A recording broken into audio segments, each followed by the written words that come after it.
হ্যাঁ, হ্যাঁ, শুনে বুঝছি।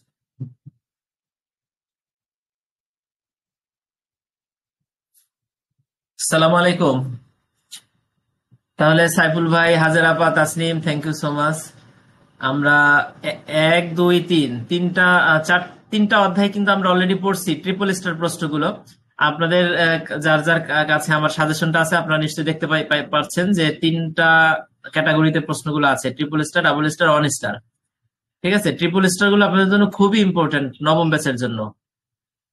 ঠিক আছে, তো এগুলো অবশ্যই আপনারা পড়বেন। এক, দুই, তিন, তিনটা অধ্যায় আমরা পড়ছি। এর ভিতরে তিন অধ্যায়ের টেলিকনফারেন্সিং কি এবং এর যে ডিটেলসটা, এটা যদি আসে এটা ইম্পর্টেন্ট। এই প্রশ্নটা নোটে বোধহয় আহ, একভাবে আছে, কিন্তু আমি আরো একভাবে আপনাদেরকে লিঙ্কে দিয়ে দিছি। যদি টেলিকনফারেন্সিং কি প্রকারভেদ এরকম আসে, তাহলে আপনারা ওয়েবসাইট থেকে ওই প্রশ্নটা পড়বেন। ঠিক আছে, আমি লিঙ্কটা শেয়ার করছি, নতুন করে কি দেওয়া লাগবে?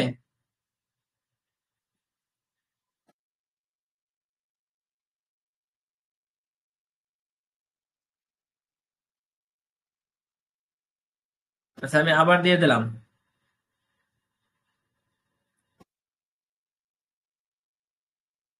তো এখন আমরা চতুর্থ অধ্যায়ে দেখি ট্রিপল স্টার কি কি আছে। সাইফুল ভাইয়ের সামনে নোট নাই, সরি সাজেশন নাই। আছে আছে। আচ্ছা, লেটেস্ট সাজেশন এই যে রিসেন্টলি যেটা নিছেন সেটা আছে?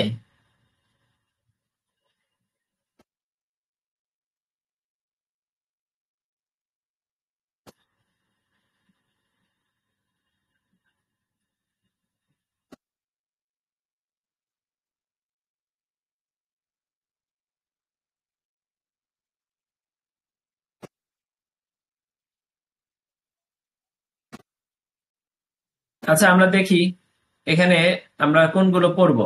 দেখেন, চতুর্থ অধ্যায় থেকে আমাদের ট্রিপল স্টার হচ্ছে তিনটা। এক, অভিযোজন কি, অভিযোজনের প্রয়োজনীয়তা আলোচনা করুন। আমরা এই প্রশ্নটা পড়ি, এরপরে পড়বো 3 নাম্বার লিখিত যোগাযোগের শব্দ নির্বাচনের উপায়। এরপরে পড়বো 6 নাম্বার প্রথম বাক্য বা বিষয়পক্ষ যে কোনো অনুচ্ছেদের গুরুত্বপূর্ণ বিষয়ের কারণ কি, অথবা লিখিত যোগাযোগ কার্যকর অনুচ্ছেদ ব্যবহারের উপায়। আমরা 1, 3, 6 তিনটা প্রশ্ন পড়বো। ঠিক আছে, তাহলে প্রথম নাম্বার প্রশ্নটা আমরা একটু দেখি। দেখেন, অভিযোজন কি? অভিযোজনটা হচ্ছে, আমরা যদি সহজ ভাষায় বুঝি, অভিযোজনটা হচ্ছে আপনি নতুন একটা পরিবেশে গেলেন, সেখানের সাথে নিজেকে খাপ খেয়ে নিলেন, এটাই হচ্ছে অভিযোজন। ঠিক আছে, আপনার অভিযোজন ঘটলো। এখন বার্তা লেখার ক্ষেত্রে, ব্যবসায় যোগাযোগের ক্ষেত্রে অভিযোজনটা কি, সেটা হচ্ছে আপনি আমাকে চিঠি লিখবেন। এখন আমার শিক্ষাগত যোগ্যতা, আমি কেমন, বা কোন কোন শব্দ আমি বুঝবো, বা আমার ভাষাগত দক্ষতাটা কি, ঠিক আছে, বা টেকনিক্যাল অফিসিয়াল শব্দগুলো আমি কি বুঝবো নাকি বুঝবো না, এই বিষয়গুলো মাথায় রেখে আমার বোধগম্য ভাবে যদি বার্তাটাকে আপনি সাজান, তাহলে হচ্ছে সেটাকে বার্তার অভিযোজন বলা হয়। ঠিক আছে, তাহলে অভিযোজন কি, এটা জীববিজ্ঞানের ক্ষেত্রে একরকম।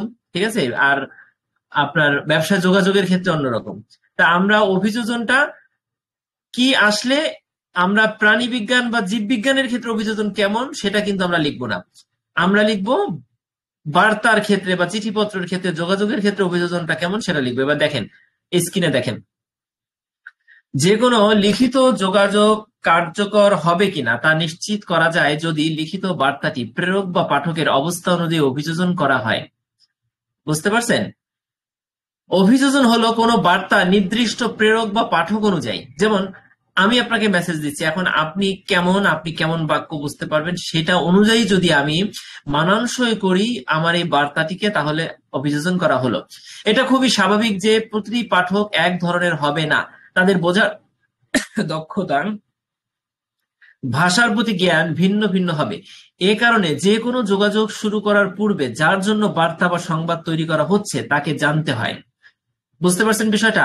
মানে আমি যে মেসেজটা লিখতেছি, এই মেসেজটা আপনার জন্য আমি প্রস্তুত করতেছি, বা আমি একটা বার্তা, অডিও বার্তা পাঠাচ্ছি, এটা আপনি কেমন ভাবে বুঝবেন, ঠিক আছে, সেইটা আগেই আপনার সম্পর্কে একটা ধারণা নিয়ে, আপনার বোঝার দক্ষতা, ভাষার জ্ঞান, এগুলো জেনে তারপরে আমি বার্তাটা প্রস্তুত করব। ঠিক আছে, এই প্রস্তুত করাটাকেই, মানে এইভাবে জেনে বুঝে প্রস্তুত করাটাই হচ্ছে বার্তার অভিযোজন। ঠিক আছে, এর মাধ্যমে কি করা যায় দেখেন, আপনার মানসিক বা পরিস্থিতিগত যে অবস্থা, তার সাথে বার্তাটিকে খাপ খাইয়ে প্রস্তুত করা যায়, মানে খাপ খাবে। ওকে, তাহলে অভিযোজন কাকে বলে আপনারা দেখেন, হুবহু মুখস্থ করার থেকে বেশি গুরুত্বপূর্ণ হচ্ছে কি করা, বোঝা। ঠিক আছে, কারণ হুবহু মুখস্থ করলে লেখা সম্ভব হবে না। তাহলে অভিযোজন কাকে বলে? আমরা এক কথায় কি লিখতে পারি আমি বলি, দেখেন। কোন লিখিত, অবশ্যই এটা কিন্তু লিখিত যোগাযোগের ক্ষেত্রে হবে, ঠিক আছে? ওই যে আমি একটু আগে বললাম যে ভয়েস মেসেজ, ওটার ক্ষেত্রে হবে না। তো অভিযোজনটা সাধারণত এখানে লিখিত যোগাযোগের ক্ষেত্রে সংজ্ঞায়িত করা হয়েছে। কিন্তু অভিযোজন মৌখিকভাবে কারোর সাথে কথা বলার আগেও আমরা সেইভাবে কিভাবে কথা বলবো, তার সাথে কোন ঢঙে কথা বলবো, ভাষা কেমন হবে, সেটা চিন্তা করা যায়। সেটাও অভিযোজন।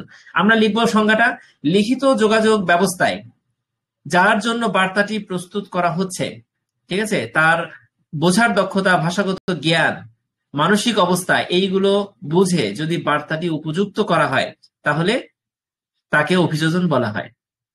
ঠিক আছে? উপযুক্ত মানে এটা না আপনার যে ভাষা, খুব ভালো ভাষা দিবেন, ভালো শব্দ, ভালো বাক্য, তা না।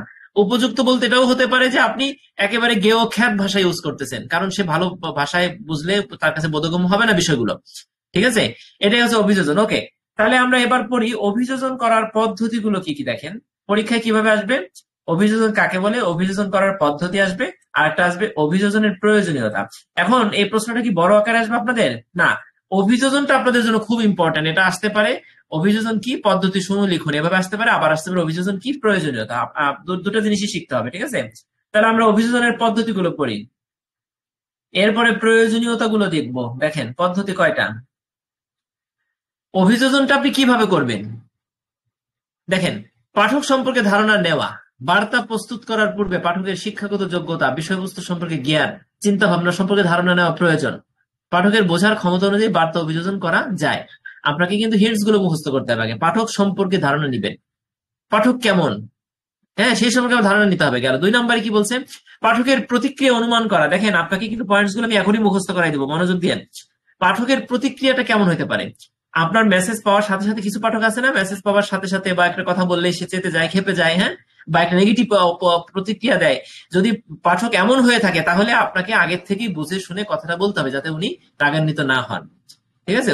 হুট করে উনি যাতে ওটা প্রত্যাখ্যান না করেন। তাহলে পাঠকের প্রতিক্রিয়া আপনাকে যে কোনো ভাবে হোক, অল্প পরিমাণে হলেও আগে থেকে বুঝতে হবে। 3 নম্বরে কি আছে? দেখেন, পাঠকের প্রয়োজন বুঝে বার্তা প্রস্তুত করা। 1 নম্বরে আপনি পাঠক সম্পর্কে ধারণা নিলেন, 2 নম্বরে পাঠকের প্রতিক্রিয়া কেমন সেটা অনুমান করলেন, 3 নম্বরে পাঠকের প্রয়োজন বুঝে আপনি বার্তা প্রস্তুত করলেন। দেখেন, পাঠক কেন বার্তাটি পড়ছে বা তার জন্য এটি কেন গুরুত্বপূর্ণ সে সম্পর্কে আপনার ধারণা নিতে হবে। যদি বুঝেন যে আসলে তার জন্য এটা গুরুত্বপূর্ণ না, তাহলে আপনি সেইভাবে মেসেজটা নাও লিখতে পারেন। যদি বুঝেন তার জন্য গুরুত্বপূর্ণ, তাহলে আপনাকে সেই গুরুত্ব বিবেচনায় নিয়ে মেসেজ লিখতে হবে। এর মাধ্যমে বার্তা কি হবে, আরো কার্যকরী হবে এবং প্রাসঙ্গিক হবে। 4 নম্বর কি বলছে? দেখেন, স্বল্প নির্দিষ্ট বার্তা। দেখেন, কোনো বড় মেসেজ কেউই পড়তে আমরা চাই না, কাজে বার্তাটি হবে স্বল্প কথা এবং নির্দিষ্ট তথ্যের ভিত্তিতে। মানে আপনি যে উদ্দেশ্যে পাঠাচ্ছেন সেই তথ্যটা সহজ ভাষায় আছে কিনা, অল্প কথায় আছে কিনা, সহজ ভাষার কথাটা পরে আসতেছি, নির্দিষ্ট করা আছে কিনা, যাতে প্রয়োজন অনুযায়ী পাঠক সহজে বার্তাটি বুঝতে পারেন। আচ্ছা, অভিযোজন করার পদ্ধতির ক্ষেত্রে আমরা অনেকগুলো পদ্ধতি পড়বো, তার মধ্যে সাইফুল ইসলাম চৌধুরী ভাই অনেক ধন্যবাদ। দেখেন, আমরা 4টা পদ্ধতি, প্রথম 4টা পদ্ধতি আপনাদের একটু মুখস্থ করে দিই। দেখেন, 1 নম্বরে কি ছিল? পাঠক সম্পর্কে ধারণা। 2 নম্বরে কি? পাঠকের প্রতিক্রিয়াটা কেমন হতে পারে সেটা অনুমান করা। 3 নম্বরে পাঠকের প্রয়োজনটা বোঝা। 4 নম্বরে হচ্ছে স্বল্প নির্দিষ্ট বার্তা। দেখেন, 1, 2, 3টা কিন্তু পাঠকের সম্পর্কে খালি, আর 4 নম্বরে কি আছে? স্বল্প নির্দিষ্ট বার্তা। আমরা 1, 2, 3 কিভাবে মনে রাখবো? 3টাই পাঠক সম্পর্কে বলছে। পাঠকের ধারণা নিবেন, অনুমান করবেন ওর প্রতিক্রিয়াটা কি, আর পাঠকের প্রয়োজনটা বুঝবেন। 3টা গেল। এই 4 নম্বরে ছিল স্বল্প নির্দিষ্ট বার্তা। ঠিক আছে, গেল। এবার দেখেন, আমরা আরো একটা জিনিস, উপরে তো 3টা বললাম পাঠক সম্পর্কে, আরো একটা জিনিস পাইছি, সেটা হচ্ছে পাঠকের মানসিক অবস্থা বিবেচনায় নেওয়া। দেখেন, মানসিক অবস্থাটা, পাঠক মানসিক অবস্থা খারাপ থাকলে বা মানসিক অবস্থা ভালো থাকলে আপনি সেইভাবে তাকে মেসেজ লিখতে পারেন, তার বার্তাটাও সেইভাবে অভিযোজন ঘটাতে পারেন। যদি কোনো শোক সংবাদ দেন আপনি তাকে, বা তার কোনো কেউ মারা গেছেন, তাহলে বার্তাটা আপনাকে কি হবে? তার মানসিক অবস্থা বুঝে তো লিখতে হবে, ঠিক না? দেখেন, পাঠকের মানসিক অবস্থা এবং অনুভূতির দিকে লক্ষ্য রেখে বার্তা প্রস্তুত করা উচিত, যাতে বার্তা তার উপর সঠিক প্রভাব ফেলে এবং প্রত্যাশিত প্রতিক্রিয়া সৃষ্টি হয়। বুঝতে পারছেন? তাহলে আপনি 1, 2, 3 আর 5 এই 4টাকে পাঠকের মানসিক অবস্থা, পাঠকের প্রতিক্রিয়া এগুলো বুঝে এই সম্পর্কিত 4টা। আচ্ছা, আর 4 নাম্বারটা ছিল কি? স্বল্প নির্দিষ্ট বার্তা। হ্যাঁ, এবার দেখেন 6 নাম্বারটা কি। এখানে শোনেন, এখানে যদি প্রশ্নটা বড় করে এভাবে এসে যায়, প্রয়োজন এবং কৌশল, তাহলে আপনি 4 আর 4 8টা দিবেন টোটাল। ঠিক আছে? আর যদি শুধু 2টা ভাগে আসে, আলাদা আলাদা করে আসে, বা যেকোনো একটা অংশ আসে, তাহলে আপনি এখানে 8টা আছে, 8টাই দিবেন। বড় জোর 6টা 7টার নিচে যেন না হয়। ঠিক আছে, 8 মার্কের ক্ষেত্রে। 5-এর ক্ষেত্রে আমি তো এগুলো বলছি, এগুলো আর বলবো না এখন। দেখেন প্রয়োজনীয়তা এবং প্রায়োগিকতা কি, এটা আমরা একটু পড়ি। বার্তার প্রয়োজনীয়তা এবং প্রায়োগিকতা বুঝে সে অনুযায়ী বার্তা অভিযোজন করা প্রয়োজন। এই 6 নম্বরের সাথে এই যে 3-এর মিল আছে, দেখেন পাঠকের প্রয়োজন বুঝে বার্তা প্রস্তুত, এটা হচ্ছে পাঠকের প্রয়োজন বুঝে। আর এইটা হচ্ছে প্রয়োজনীয়তা এবং প্রায়োগিকতা, পাঠকের কথা বাদ দিছি। এখানে দুইটা পয়েন্টস কিন্তু একই, আপনি দুইটার যে কোনো একটা দিতে পারেন, অথবা অনেকগুলো দেওয়ার দরকার হলে তখন এটাকে একটু মডিফাই করে দিতে পারেন। এবার আমরা যদি পড়ি 7 নম্বর, গোষ্ঠী বা দলের জন্য বার্তা অভিযোজন। ভালো করে বুঝেন, আপনি একটা গোষ্ঠীকে মেসেজ দিচ্ছেন, এক রাষ্ট্রপ্রধান বা দলের কোন নেতা বা কোন ধর্মীয় নেতা যদি কোনো মেসেজ দিতে চান, ঠিক আছে, শুভেচ্ছা দিতে চান, তাহলে উনি ওখানে কি করেন, জাতি ধর্ম বর্ণ গোষ্ঠী নির্বিশেষে উনি একটা কমন মেসেজ দেন। ওখানে কিন্তু উনি সালাম সালাম দিবেন না, উনি বলবেন শুভেচ্ছা নিন, বা পৃথকভাবে বলবেন হিন্দুরা সালাম আদাব নিন, মুসলমানরা সালাম নিন। কথা কি বোঝাইতে পারছি আমি? তার মানে এখানে বিভিন্ন গোষ্ঠী বা দলের জন্য যখন বার্তাটা লিখবেন, তখন তাদের অবস্থা, তাদের শিক্ষাগত যোগ্যতা, তাদের অনুভূতি, তাদের মূল্যবোধ, এগুলো বিবেচনায় নিয়ে বার্তাটাকে আপনাকে সেভাবে সাজাতে হবে।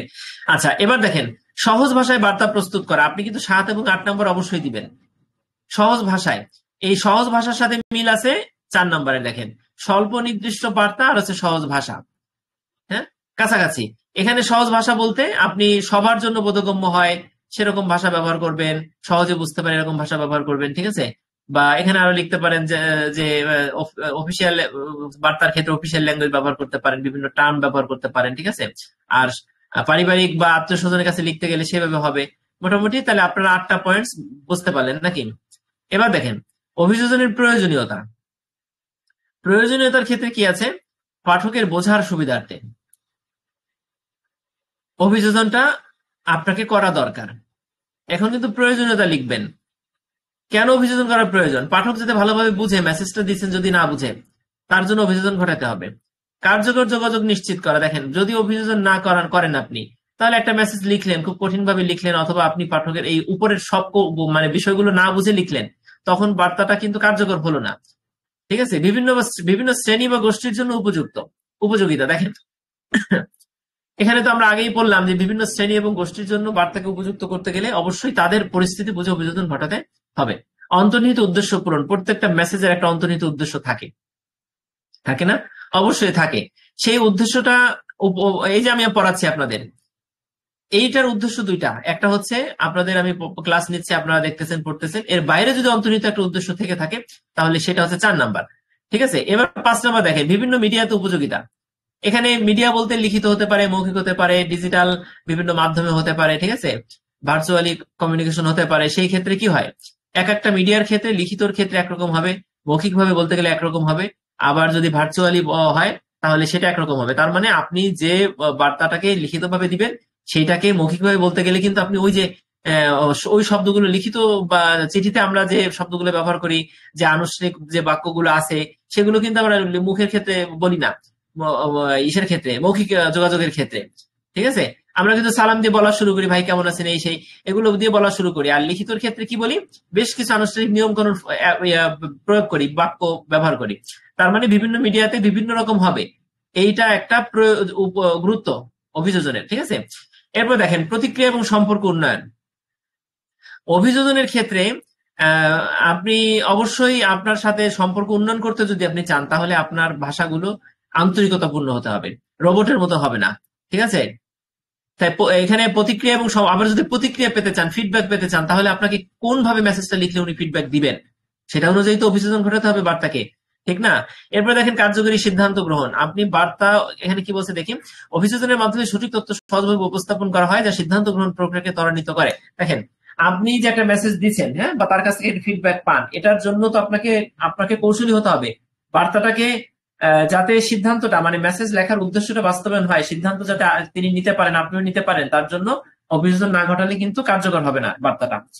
ওকে, তাহলে আপনাদের পয়েন্টস গুলো একটু বুঝাই। দেখেন পাঠকের বোঝার সুবিধার্থে অভিযোজন কেন করবেন, 1 নম্বরে পাঠকের বোঝার সুবিধার্থে, ঠিক আছে। এখানে লিখবেন পাঠকের জ্ঞান চিন্তাধারা অভিজ্ঞতার আলোকে আমি বার্তাটিকে সাজাবো যাতে পাঠক সহজে বুঝতে পারেন। ওকে, এবার কার্যকরী যোগাযোগ নিশ্চিত করবে। দেখেন যদি পাঠক বার্তাটি বুঝতে না পারেন, তার কাছে বোধগম্য না হয়, হ্যাঁ, বা প্রয়োজনটাকে যদি ফুটিয়ে তুলতে না পারি, তাহলে কার্যকর যোগাযোগ নিশ্চিত করা সম্ভব হবে না। কেটে দাও না এটার জন্য। বিভিন্ন শ্রেণী বা গোষ্ঠীর জন্য উপযোগিতা দেখেন, বিভিন্ন শ্রেণী বা গোষ্ঠীর শিক্ষাগত যোগ্যতা, বিভিন্ন রকম অভিজ্ঞতা, সংস্কৃতি বিভিন্ন রকম, এই কারণে আপনি বিভিন্ন গোষ্ঠীর জন্য উপযোগী করার জন্য আপনাকে বার্তাটি ওই গোষ্ঠীর আলোকে কি করতে হবে, অভিযোজন করতে হবে। 4 নম্বরে দেখেন, বার্তা প্রেরণের মূল উদ্দেশ্য একটা আছে না, প্রাপককে সঠিক তথ্য প্রদান করা এবং তার প্রতিক্রিয়া পাওয়া। অভিযোজনের মাধ্যমে বার্তাটি যদি আমি প্রাপকের প্রয়োজন অনুযায়ী সাজাতে না পারি, তাহলে বলেন তো আমার অন্তর্নিহিত উদ্দেশ্যটা কি পূরণ হবে? হবে না। তাহলে 1 নাম্বার কি, পাঠকের বোঝার সুবিধা। 2 নাম্বার কার্যকর যোগাযোগ নিশ্চিত করা, বিভিন্ন শ্রেণী বা গোষ্ঠীর জন্য উপযোগী করা, অন্তর্নিহিত উদ্দেশ্যটা পূরণ করা। আর 3টা পড়ি দেখেন শেষের, বিভিন্ন মিডিয়াতে উপযোগিতা। অভিযোজনের মাধ্যমে বার্তা বিভিন্ন উপযোগী মাধ্যম, বিভিন্ন যোগাযোগ মাধ্যম, কি কি মিডিয়া বলেন? লিখিত মিডিয়া, মৌখিক মিডিয়া, ডিজিটাল মিডিয়া। এই তো 3টা মিডিয়া। তাহলে এই 3টা মিডিয়ার জন্য একই বার্তা কিন্তু 3 রকম করা লাগে। অথবা আপনি যে বার্তা আমাকে লিখিত দিচ্ছেন সেটা যদি মৌখিকভাবে আমাকে অন্য কাউকে বলতে চান, তাহলে আপনাকে অন্যরকম করে সাজাতে হবে। ঠিক আছে? তা না হলে বিভিন্ন মিডিয়াতে বিভিন্ন ভাবে বার্তা দিতে পারবেন না আপনি। প্রতিক্রিয়া এবং সম্পর্ক উন্নয়ন, যদি আপনি পাঠকের কাছ থেকে প্রতিক্রিয়া পেতে চান, তার সাথে সম্পর্ক উন্নয়ন করতে চান, তাহলে আপনাকে ইতিবাচক ভাবে বার্তাটিকে সাজাতে হবে, আন্তরিকতার সাথে বার্তাটিকে সাজাতে হবে, সঠিক তথ্য দিতে হবে। আর কার্যকরী সিদ্ধান্ত গ্রহণ, কোনো বার্তাই কার্যকর হবে না, সিদ্ধান্ত গ্রহণের জন্য ফলপ্রসূ হবে না যদি বার্তাটিকে অভিযোজন করা না হয়। ওকে, বিভিন্ন পাঠক বা শ্রেণীর জন্য বার্তা অভিযোজনের মাধ্যমে তাদের প্রয়োজন এবং অবস্থা অনুসারে উপযুক্ত বার্তা তৈরি করা সম্ভব হয়, যা সঠিক তথ্য প্রদান এবং সম্পর্কের উন্নয়নে সাহায্য করে। ওকে, তাহলে এই হয়েছে না ভাই? একটু রিপ্লাই দেন সাইফুল ভাই, 2জন সাইফুল ভাই আছেন এখানে।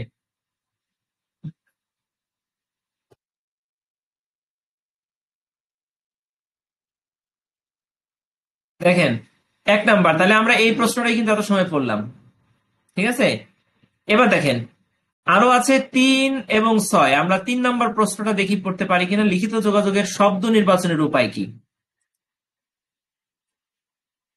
3, হ্যাঁ, আমরা 3টা পড়ি।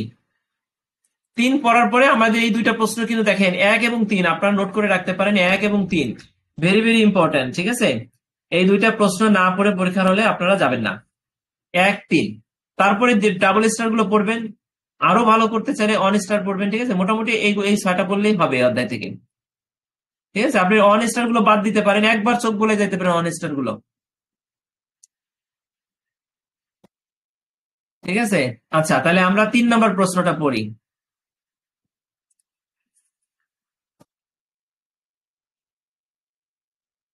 আচ্ছা, এখানে সাজেশনের সাথে নোটের কিন্তু সিরিয়ালে নাম্বারিং এ মিল থাকবে না। ঠিক আছে, আপনাকে খুঁজে খুঁজে নিতে হবে।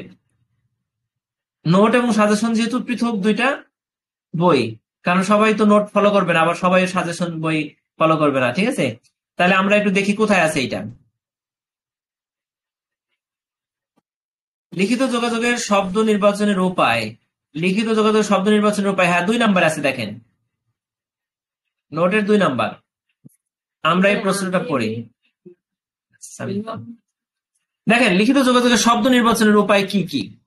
আপনি আমাকে একটা মেসেজ লিখবেন, চিঠি লিখবেন। এখন এই চিঠি লেখার ক্ষেত্রে আপনি শব্দ নির্বাচন করবেন, কেমন শব্দ ব্যবহার করলে ভালো হয়, হ্যাঁ, বা আপনি নিজেকে ফুটিয়ে তুলতে পারবেন, বা আপনার যোগ্যতা দক্ষতা ফুটে উঠবে, এরকম বিষয় তো চিন্তা অবশ্যই করবেন। তাই সেই ক্ষেত্রে আপনি শব্দ যে নির্বাচন করবেন, কি কি উপায় করবেন, সেই উপায়গুলো আমরা পড়বো। ভূমিকাটা পড়ি দেখেন, কর্মক্ষেত্রে মৌখিক যোগাযোগের আধিক্য দেখা গেলেও সংগঠনকে অধিকাংশ গুরুত্বপূর্ণ বিষয়ে লিখিত যোগাযোগের উপরই নির্ভর করতে হয়। আমরা কার্যক্ষেত্রে, অফিস আদালতে মৌখিক যোগাযোগের আধিক্য সবসময় থাকবে। কথা বলে, মুখে কথা বলে আমরা কাজ করি। ঠিক আছে, কিন্তু লিখিত যোগাযোগের উপর নির্ভর করতে হয় সংগঠনের সুদৃঢ় তথ্যভিত্তিক সৃষ্টি, ভূমিকাটা এখানে যা আছে লিখতে পারেন, এবং যোগাযোগের প্রামাণ্য দলিল সংরক্ষণের জন্য। 2টা জিনিস বলছি লাস্ট বাক্যে দেখেন, সংগঠনের সুদৃঢ় তথ্যভিত্তিক সৃষ্টি। বুঝতে পারছেন? মানে লিখিত যোগাযোগ হলেই কেবল ওইটা থাকবে, একটা মেইল করলেই মেইলে আপনি কি যোগাযোগ করলেন সেটা থেকে যায়, চিঠি দিলে সেটা থেকে যায়। ঠিক আছে, ব্যবসা প্রতিষ্ঠানের ক্ষেত্রে লিখিত যোগাযোগ এই কারণে গুরুত্বপূর্ণ যাতে পরবর্তীতে কেউ অস্বীকার না করে যে এটা আপনি বলেন নাই, এই কাজটা আপনি দেন নাই। ঠিক আছে, এই জন্য লিখিত যোগাযোগ গুরুত্বপূর্ণ। ভূমিকায় 2টা বাক্য দিছি, পারলে 2টা বাক্য ভালো বাক্য পড়তে পারেন। ঠিক আছে, এই 2টা বাক্য আমি আবার একটু বলি। কর্মক্ষেত্রে মৌখিক যোগাযোগের আধিক্য থাকলেও, মৌখিক যোগাযোগের আধিক্য থাকলেও অধিকাংশ ক্ষেত্রে লিখিত যোগাযোগের উপরই নির্ভর করতে হয়। সংগঠনের সুদৃঢ় তথ্যভিত্তি এবং প্রামাণ্য দলিল সংরক্ষণের জন্য লিখিত যোগাযোগ গুরুত্বপূর্ণ। ঠিক আছে, এবার আমরা দেখি, দেখেন লিখিত যোগাযোগের শব্দ নির্বাচনের কার্যকর উপায়। ঠিক আছে, কার্যকর উপায়টা কি? আচ্ছা, সাইফুল ভাই, সাইফুল ইসলাম চৌধুরী ভাই, অ্যাসাইনমেন্ট কি পাইছিলেন আজকে? কি আপনার হাতে পৌঁছাইছে?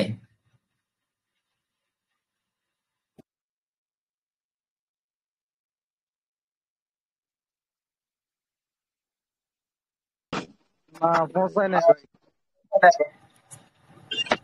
তো আচ্ছা, ঠিক আছে, আমি তাহলে ট্র্যাক করে দেখবো যে কোথায় আছে।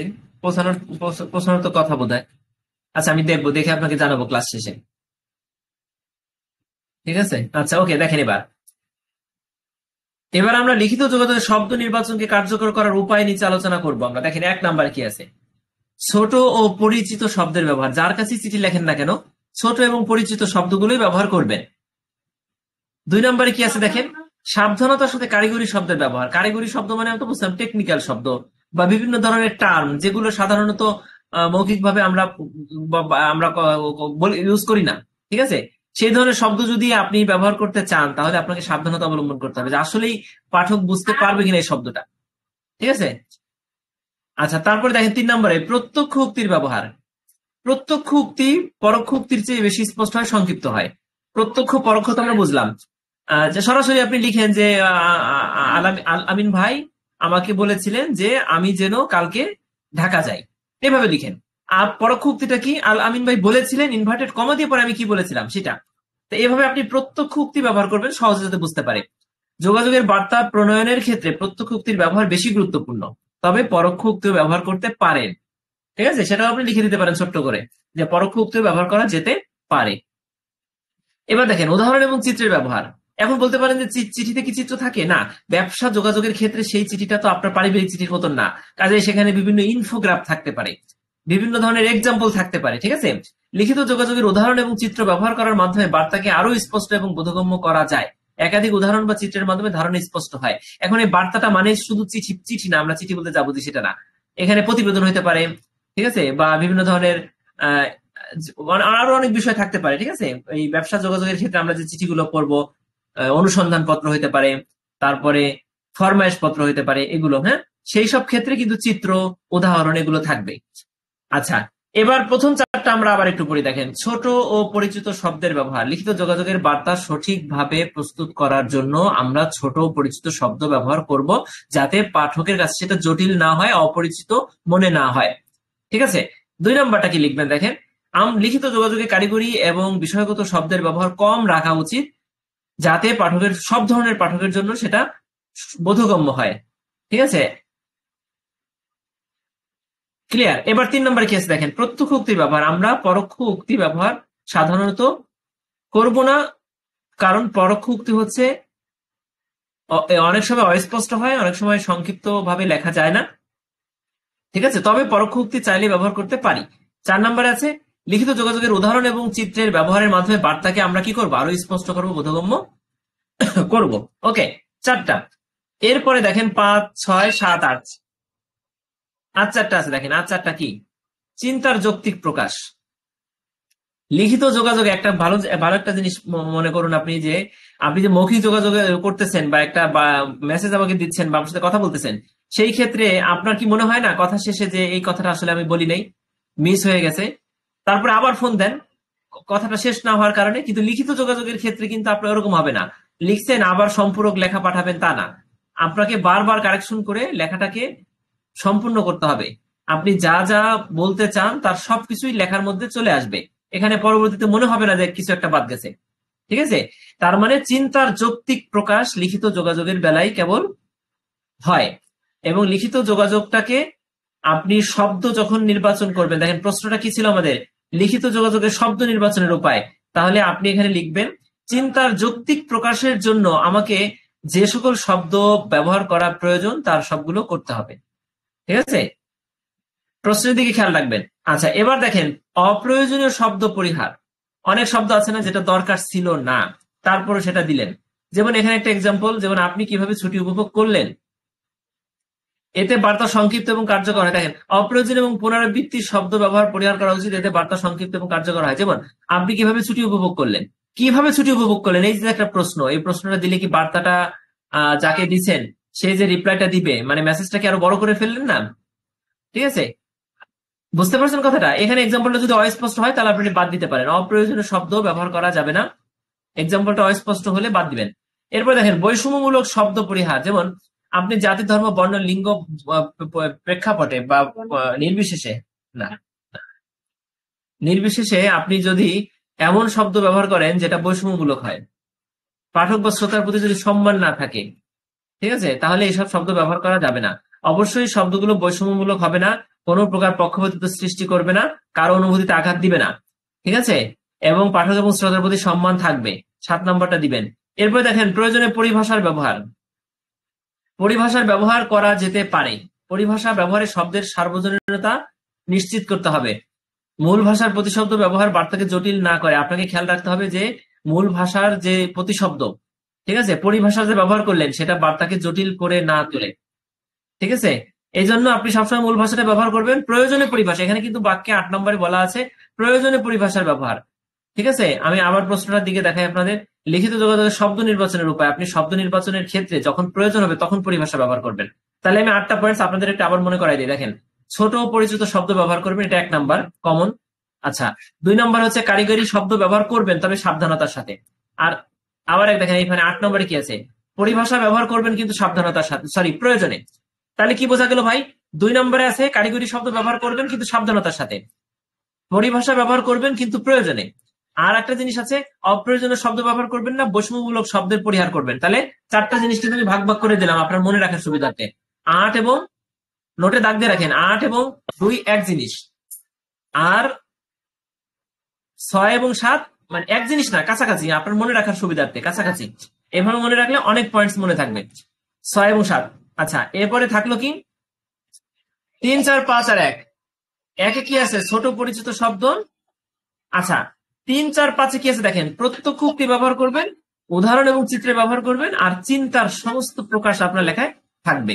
এইভাবে আপনি পয়েন্টস গুলো, শুধু শব্দ শব্দ মুখস্থ করলে কিন্তু মনে থাকবে না, কঠিন হয়ে যাবে। হ্যাঁ, অন্য একটা প্রশ্নের পয়েন্টস মুখস্থ করে ভুলে যাবেন। আপনি আমার মতো করে এভাবে ভাগ ভাগ করে ফেলান যে কি কি পয়েন্টস হতে পারে। ওকে, ঠিক আছে।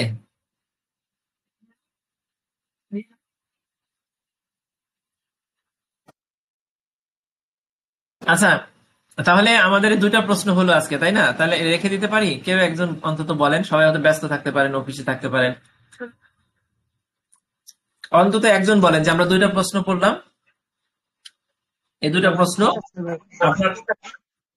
জি জি, থ্যাংক ইউ। মানে প্রতিদিন যদি এই প্রশ্নগুলো যদি একবার একটু তাকান তাহলে কিন্তু খুব সহজ হয়ে যাবে, নাহলে পরীক্ষার আগের সপ্তাহে কিন্তু অফিস করবেন নাকি পড়বেন, ঠিক আছে, খুব বিপদে পড়ে যেতে হয়। বিপদে তো গত মাসে এরকম অনেক কষ্ট হয়েছে পরীক্ষা দিতে। আপনাদের রেজাল্ট দিলে কবে? জি সাইফুল ভাই, আপনাদের রেজাল্ট দিলে কবে? রেজাল্ট আমাদের আমাদের নাকি আপনাদের? আপনাদের যে পরীক্ষা দিচ্ছেন না, রেজাল্ট কবে দিবে? আচ্ছা আচ্ছা আচ্ছা, আমাদের শোনেন, আমাদের রেজাল্টটা খুব দ্রুত দেওয়ার কথা, কারণ আগে পরীক্ষা হতো ওএমআর শিটে। আপনার ওই যে ওপেন ইউনিভার্সিটির যে পরীক্ষা নিয়ন্ত্রক দপ্তর, সেখানে যেত, অনেক সময় লেগে যেত ওটা আসতে আসতে, তাদের অনেক সিরিয়াল থাকতো খাতার। আর এখন স্যাররা এটা চিন্তা করে, স্যাররা করছে কি, মানে আমাদের কোনো ওএমআর ফর্ম পূরণ করতে হয় না, ঠিক আছে। আমাদের জাস্ট ওই যে ক্লাসের প্রায় স্কুলের মতন আমরা খাতায় আমাদের নামটা বাদে আইডি টাইডি সবকিছু লিখি, কোনো প্রকার কোনো অংশ কেটে রাখে না, ঠিক আছে। এটার জন্য এটা করছে মূলত যাতে খাতাটা তাড়াতাড়ি দেখতে পারেন। আর আমাদের খাতা হচ্ছে প্রত্যেক ব্যাচের মিনিমাম 500, সর্বোচ্চ 600, 650। তো এটা খাতা দেখা তো 1 মাসের 15 দিনের ব্যাপার, এই খাতাগুলো দেখা, ঠিক আছে। বোধহয় খুব তাড়াতাড়ি দিয়ে দেবে, কারণ এটা করছে তাড়াতাড়ি দেওয়ার জন্য। আর আপনাদের পরীক্ষা হয়তো আমাদের দিলেই, রেজাল্ট দিলেই।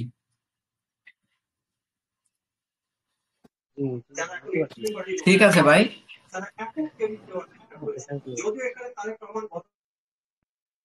আচ্ছা, তাহলে আমাদের মাঝে কিছু ওই যে অনিয়মিত ক্লাসের কারণে অনেকে হয়তো আজকে জানেন না যে আজকে ক্লাস আছে, ঠিক আছে। ইনশাল্লাহ আগামী থেকে দিন থেকে আমাদের আরো সবাই বাড়বে, ভাই বোনেরা আরো আসবেন। তাহলে এ পর্যন্ত রেখে দিচ্ছি। সাইফুল ভাই, সাইফুল ভাই, তাসনিম, ঠিক আছে। Thank you. আচ্ছা, ওই রুটিনটা ফলো করে সবাই থাকার চেষ্টা করেন সেই রুটিন অনুযায়ী। আবার নেক্সটে কবে আপনাদের আছে? ঠিক আছে, তাহলে কেটে দিচ্ছি।